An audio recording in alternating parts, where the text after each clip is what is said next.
Hi guys, இன்றைக்கி நம்ம உப்பு உருண்டை செய்ய போகிறோம். இந்த நீர் உருண்டைன்னு கூட சொல்லுவாங்க. அதுக்கு நான் இந்த 1 கப் அரிசி எடுத்து வந்திருக்கேன். இதை நம்ம அரைக்கணும். அரைச்சிட்டு உங்களுக்கு நெக்ஸ்ட் அப்டேட் பண்ணுறேன். இந்த 1 கிளாஸ் அரிசி போட்டுக்கலாம். நீங்கள் பச்சை அரிசியும் எடுத்துக்கலாம், புழுங்கல் அரிசியும் எடுத்துக்கலாம். நான் சாப்பாடு அரிசி புழுங்கல் அரிசி எடுத்துருக்கேன்.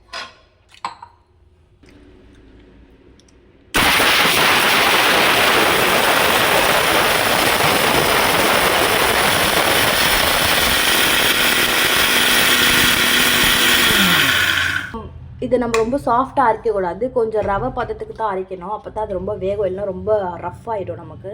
ஸோ செக் பண்ணலாம். கொஞ்சம் அரைப்படலை, ஸோ இன்னும் கூட கொஞ்சம் அரைக்கணும். பட் ஓரளவுக்கு ஓகே ஆயிருக்கு.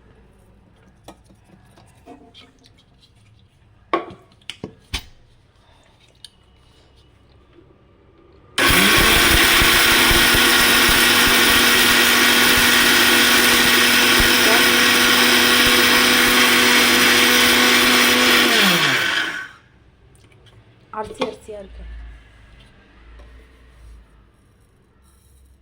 இப்போ கொஞ்சம் கரெக்டாக இருக்குது. கொஞ்சம் குறப்பாக தான் இது இருக்கணும். ஸோ போதும், இப்போ இது கரெக்டாக இருக்குது. இந்தமாரி அரைச்சி எடுத்துக்கலாம். கொஞ்சம் குறன்னு தான் இருக்கும், அரைச்சி எடுத்துக்கலாம். இப்போ நான் இது ஒரு பவுலுக்கு ட்ரான்ஸ்ஃபர் பண்ணிக்கிறேன்.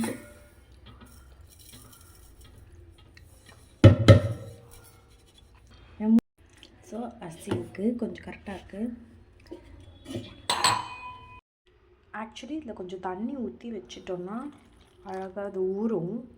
ஸோ ஊறிட்டுன்னா நம்மளுக்கு கொஞ்சம் ஈஸியாக இருக்கும். ஸோ நான் தண்ணி ஊற்றிட்டு கொஞ்சம் கலந்து வச்சிட போகிறேன். ஸோ நல்லா ஊறட்டும்.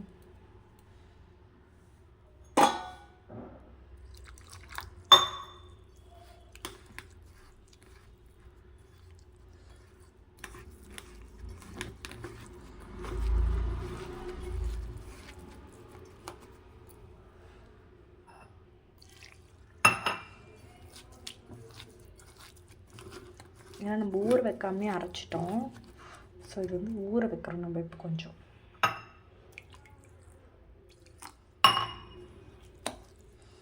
நல்லா ஊறட்டும்.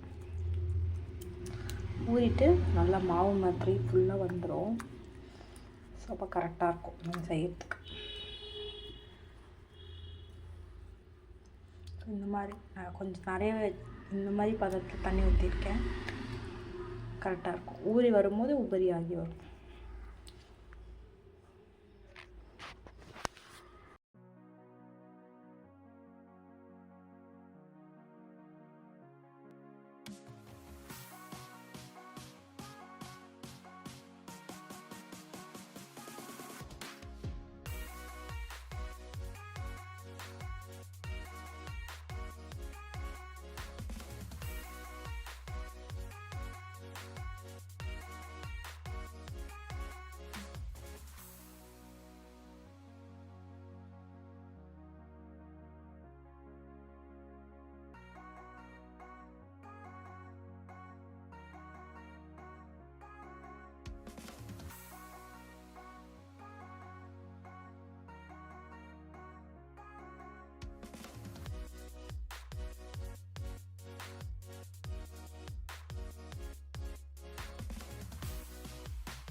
இப்போ கொஞ்சம் சீரகம்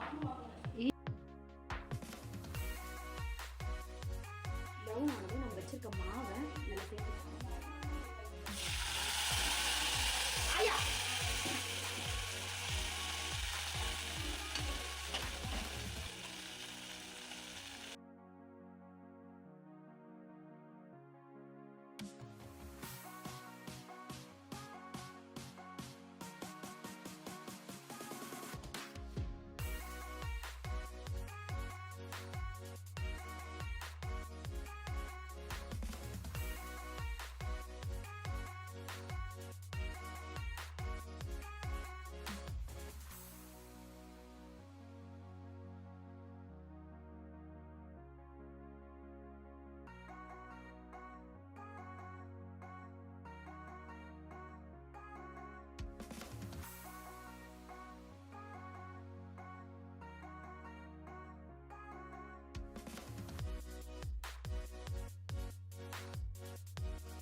உப்பு வேணும், நான் உப்பு போட மறந்துட்டேன். அதனால தண்ணியில் கரைச்சி ஊற்றிக்கலாம்.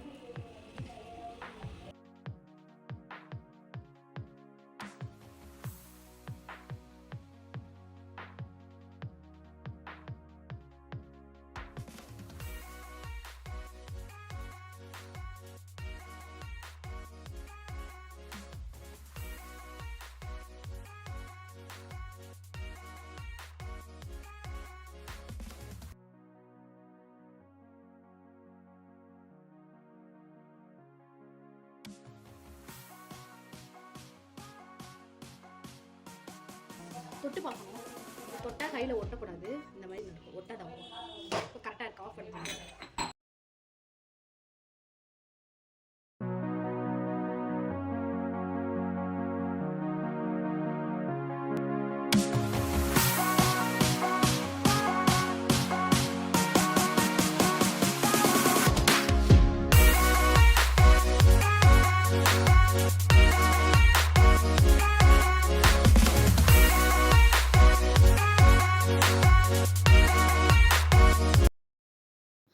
இப்போ இது நல்லா ஆறின பிறகு நம்ம என்ன பண்ண போகிறோம்னா, இதை வந்து இந்த மாதிரி உருண்டை உருண்டையாக பிடிக்க போகிறோம். ஸோ நல்லா ஆறின பிறகு கை வச்சு பிசைஞ்சு பிடிங்க, இல்லைனா ரொம்ப சூடாக இருக்கும். ஸோ இந்த மாதிரி உருண்டை உருண்டையாக பிடிச்சி எவ்வளோ வருதோ பிடிச்சி எடுத்து இந்த மாதிரி நீங்கள் இட்லி சட்டியில் ஒரு 10 நிமிஷம் வேக விடணும். ஸோ வேக விட்டு எடுத்தால் தான் அது கம்ப்ளீட்டாக ஒரு உப்பு உருண்டை டேஸ்ட்டு கிடைக்கும். ஸோ இந்த மாதிரி எல்லா உருண்டையும் நீங்கள் அடக்கி வச்சு ஒரு 10 நிமிஷம் வேக வச்சு அதுக்கப்புறம் எடுத்து நீங்கள் சுட சுட சர்வ் பண்ணிங்கன்னா சூப்பரான உப்பு உருண்டை ரெடி. ஸோ கண்டிப்பாக நீங்களும் வீட்டில் ட்ரை பண்ணி பார்த்துட்டு எப்படி இருக்குன்னு சொல்லுங்கள். தேங்க்ஸ் ஃபார் வாட்சிங் திஸ் வீடியோ.